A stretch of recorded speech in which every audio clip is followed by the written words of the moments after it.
देखिए आज के ट्रेड सेटअप को अपन समझते हैं कि आज क्या मूवमेंट इंडेक्स में आ सकता है।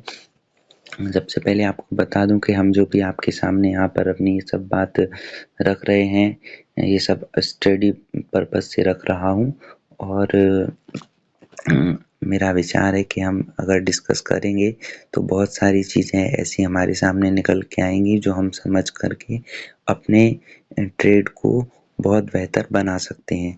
ठीक है, तो अब अपन सबसे पहले यह देखते हैं कि कल के दिन में क्या हुआ।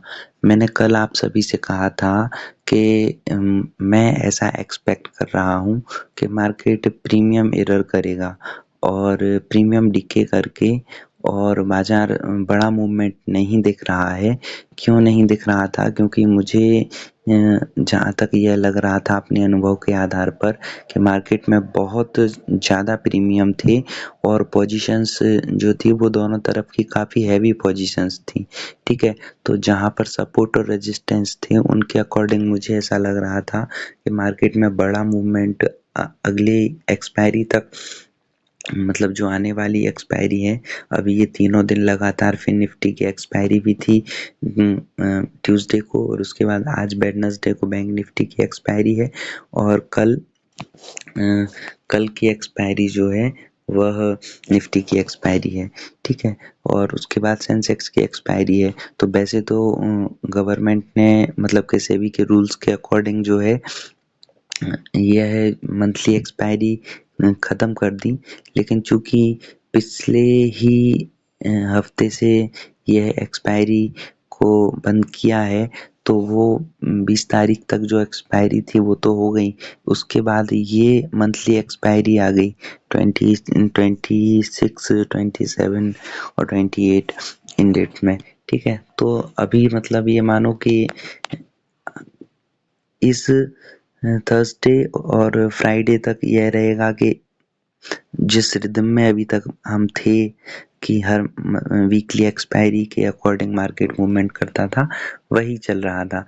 ठीक है, तो जैसा मैंने लगा मुझे और मैंने आप सभी के साथ शेयर किया था, कल का वीडियो आप देखेंगे तो कि मैंने कहा था कि प्रीमियम एरर होगा और मार्केट रेंज बाउंड रहने के चांसेस ज़्यादा हैं। ठीक है, तो देखिए अपन इस चार्ट को देखेंगे जब, तो अपन देखेंगे कि मार्केट ने ऊपर की तरफ खुला ज़रूर और वहाँ से एक प्रॉफिट बुकिंग जो आई, वहाँ से ऊपर की तरफ खुला ज़रूर, लेकिन वहाँ से ये देखिए यहाँ तक गया इस लेवल तक, लेकिन यहाँ के बाद फिर ये इसी रेंज में रहा। ठीक है, ये और ये मतलब कि मार्केट ने बहुत बड़ा मूवमेंट नहीं दिया और फिर क्या हुआ, सारा का सारा प्रीमियम जो ऑप्शंस के प्रीमियम थे वो कम हो गए। ठीक है, तो इस प्रकार से कल का जो अपना एनालिसिस रहा, जो हमने मार्केट चार्ट के अकॉर्डिंग देख करके अपना निकाला था, वो लगभग सही रहा। के लिए अपन को क्या करना है, सबसे पहले FII DII डाटा देखना है। देखिए FII इन्होंने क्या किया है, 1157 करोड़ रुपए का बाइंग की है। ठीक है, और DIIS ने 1910 करोड़ की सेलिंग की है।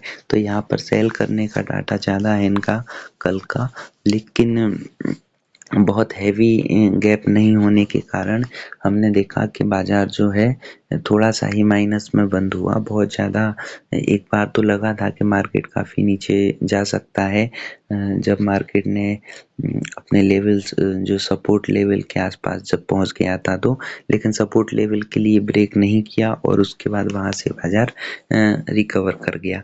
ठीक है, तो FII DI डाटा हमें संकेत कर रहा है कि बड़ा मूवमेंट नहीं आएगा। उसके बाद अपन देखें फॉरेन मार्केट में, देखें US मार्केट, जो US फ्यूचर जो हैं वह भी लगभग सपाट चल रहे हैं। हाँ, एक ये चेंज हुआ है कि US फ्यूचर कल के दिन जो अपन को नेगेटिव दिख रहे थे, तो फाइनली आज जब US मार्केट बंद हुआ तो वो बड़ी गिरावट के साथ नहीं हुआ, ग्रीन में ही बंद हुआ है।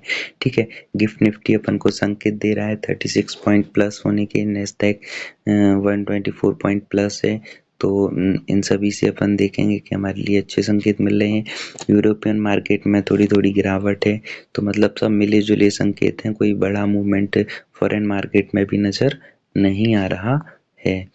इसके बाद अपन को ये देखना है कि इंडिया विक्स, तो इंडिया विक्स भी कल सपाट रहा, क्योंकि इंडेक्स पूरी बहुत बड़ा मूवमेंट नहीं आया था और बहुत बड़ी चाल नहीं थी। तो इंडेक्स विक्स में, इंडिया विक्स में भी कोई बड़ा चेंजअप नहीं हुआ है।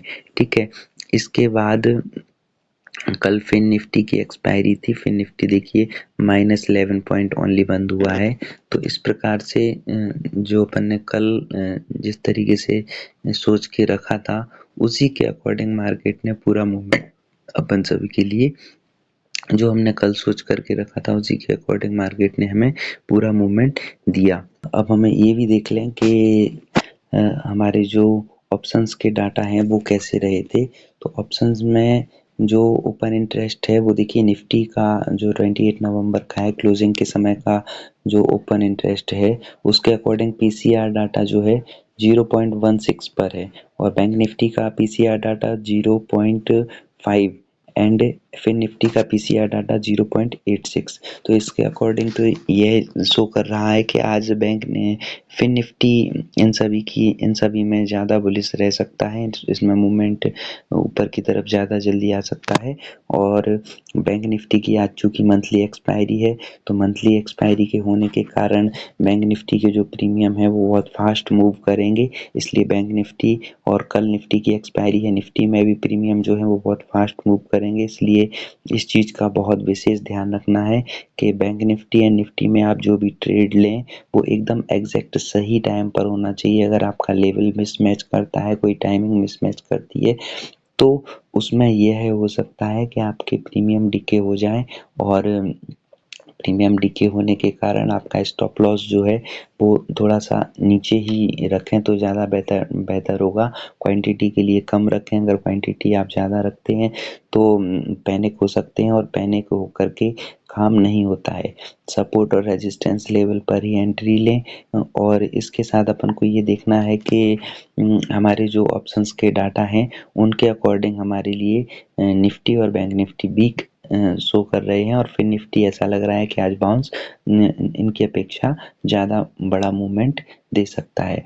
ठीक है, और आपके लिए एक बात हमेशा याद रखनी है, एक्सपायरी के दिन कुछ एक्सीडेंट होते हैं। एक्सीडेंट के मतलब कुछ जो हैवी पोजीशंस होती हैं, उन पोजीशंस को स्क्वायर ऑफ करने के लिए, या फिर पहले इस महीने भर में जो पोजीशंस बनी हैं उनके अकॉर्डिंग एक शार्प मूवमेंट किसी भी तरफ आ जाता है। ठीक है, और उसमें क्या होता है कि जो ऑप्शंस ट्रेडर हैं या फिर उनके लिए ऑप्शंस में जो भी वर्क करते हैं वो पैनिक होकर के अपनी नई पोजीशन बना लेते हैं।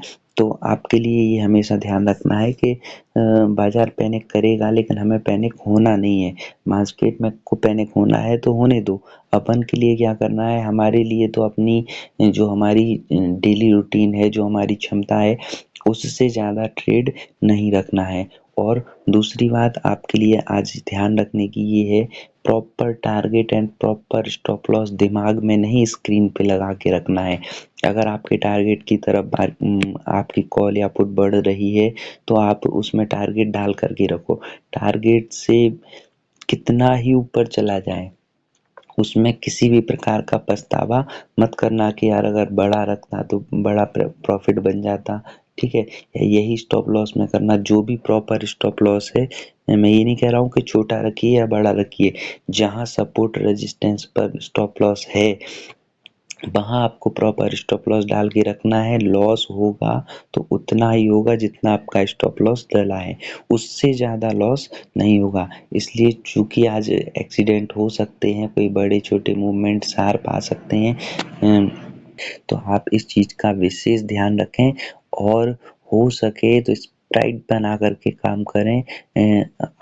स्प्राइट कैसे बनती हैं इसके लिए आपके लिए मैं एक बहुत ही शानदार वीडियो लेकर के आने वाला हूँ और उसके अंदर मैं आपके लिए बताऊंगा कि किस तरीके से ऑप्शंस में भी सेफ साइड से वर्क किया जा सकता है। इसलिए इन सभी डाटा को जो मैंने आप सभी के साथ शेयर किए हैं इनकी स्टडी करें और भी जो चीज़ें मैंने बताई थी कि सुपर मार्केट खोलने के पहले हमें क्या-क्या तैयारी करनी है वो सारी तैयारी आप पहले से कर लें और उसके बाद फिर बिंदास होकर के बाज़ार में वर्क करें। निश्चित ही सफलता हमारे लिए मिलेगी।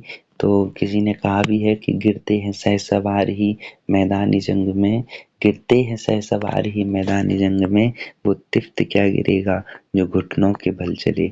तो हमारे लिए सफलता प्राप्त करनी है, रूल्स को फॉलो करें और लेवल्स को फॉलो करें, proper stop loss, proper target को फॉलो करें। अपनी क्षमता से ज़्यादा काम नहीं करना है, जितना लॉस हम ले सकते हैं उतनी ही ट्रेड बनाएं, लालच में नहीं आना है। चलिए दोस्तों, मिलते हैं अगली वीडियो में और आप सभी के लिए हमारी मेहनत कैसी लग रही है तो थोड़ा-सा आपका मोटिवेशन मिल जाएगा ना तो मुझे बहुत अच्छा लगेगा। वैसे मैं बहुत ज़्यादा एक्सपेक्ट नहीं करता हूँ क्योंकि मुझे पता है कि समय से पहले और किस्मत से ज़्यादा किसी को कुछ भी नहीं मिलता है। लेकिन फिर भी आप सभी का सपोर्ट अगर रहा तो कोशिश करेंगे और बहुत अच्छे लेवल आप सभी के लिए निकाल कर के मैं प्रोवाइड करूँगा। चलिए, जय हिंद, जय भारत।